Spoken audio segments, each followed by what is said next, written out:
इस वीडियो में हम लोग प्रोटेस्ट की बात तो करेंगे, लेकिन वो प्रोटेस्ट नहीं जो कि टीम जेठालाल एंड बबीता जी ने टीम भिड़े के खिलाफ किया था, बल्कि यहाँ पर उस प्रोटेस्ट को लेकर हम लोग डिस्कशन करने जा रहे हैं जो कि भारत के खिलाफ किया जा रहा है। क्योंकि बताया ये जा रहा है और आरोप लगाए गए हैं कि भारत बड़ी मात्रा में इजराइल को हथियार भेज रहा है जो कि गैर कानूनी है, और इस तरह से भारत को हथियारों की सप्लाई रोक देनी चाहिए।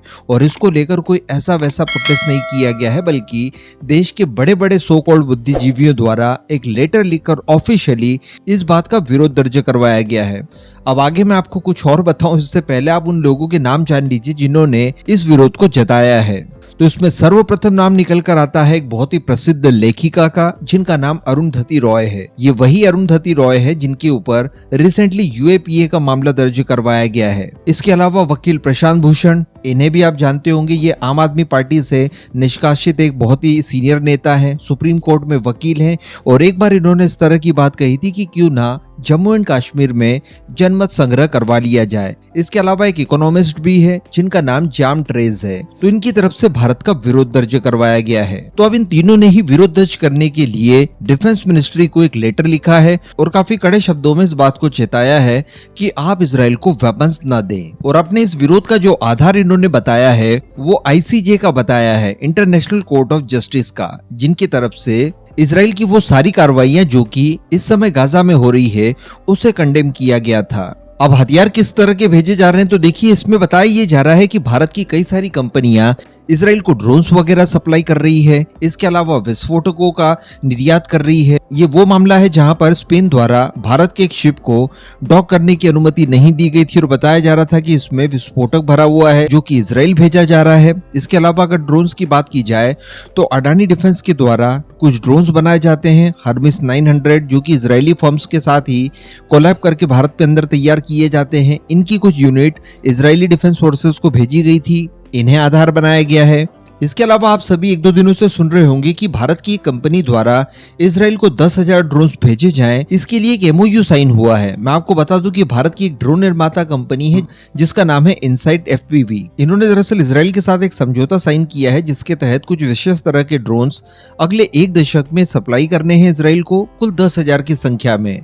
तो इस तरह की जो लेन देन इजराइल और भारत के बीच में हो रही है, जो डिफेंस साझेदारियां हो रही है, इसे कहीं ना कहीं टारगेट पर लिया जा रहा है। तो भारत के अंदर कई सारी एंटिटीज और कई सारे इंडिविजुअल्स भी इस समय इस तरह की गतिविधियां लगातार कर रहे हैं। इन दीदी को आप देखिए, इनका ट्वीट आया है निकलकर, इनकी तरफ से हमास चीफ जिससे कि रिसेंटली ईरान में मार दिया गया है, इनके हिसाब से ये आतंकवादी नहीं है बल्कि ये फ्रीडम फाइटर है। ठीक है, भारत द्वारा इसे ऑफिशियली आतंकी घोषित नहीं किया गया है, ना ही हमास को आतंकी संगठन घोषित नहीं किया गया है। इसका मतलब ये नहीं है कि इनकी गतिविधियां जो है वो किसी फ्रीडम फाइटर की तरह हो।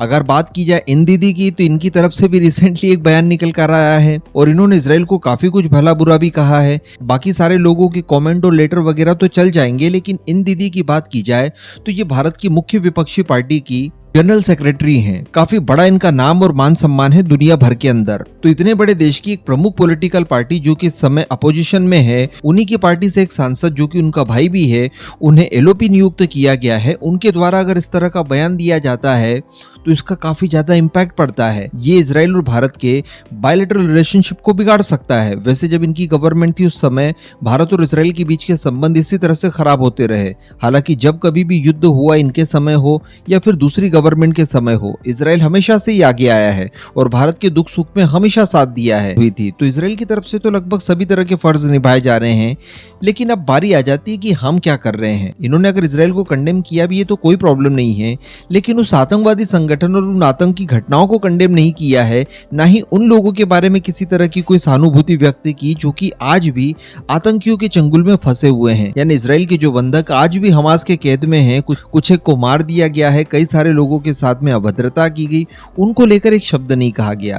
तो इस तरह की चीजें दो देशों के संबंधों को खराब करती है। इस समय भी आप अमेरिका के अंदर देख पा रहे होंगे, अमेरिका के कई लोग जो कि काफी जागरूक हैं और वो समझते हैं कि भारत का इंपॉर्टेंस क्या है, और उन्हें ये भी पता जाता है कि चाइना से इन फ्यूचर अगर मुकाबला करना है तो भारत का सहयोग चाहिए ही होगा।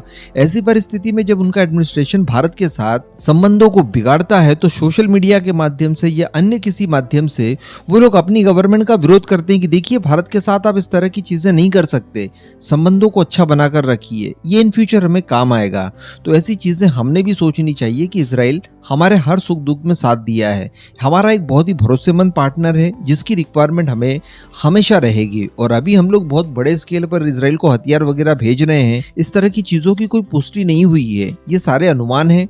हर्बिस 900 ड्रोन्स का अगर छोड़ दिया जाए तो बाकी सभी तरह के केवल और केवल आरोप हैं। अब इस पूरे मुद्दे पर दोस्तों आपका क्या मानना है, नीचे कमेंट करके जरूर बताइएगा।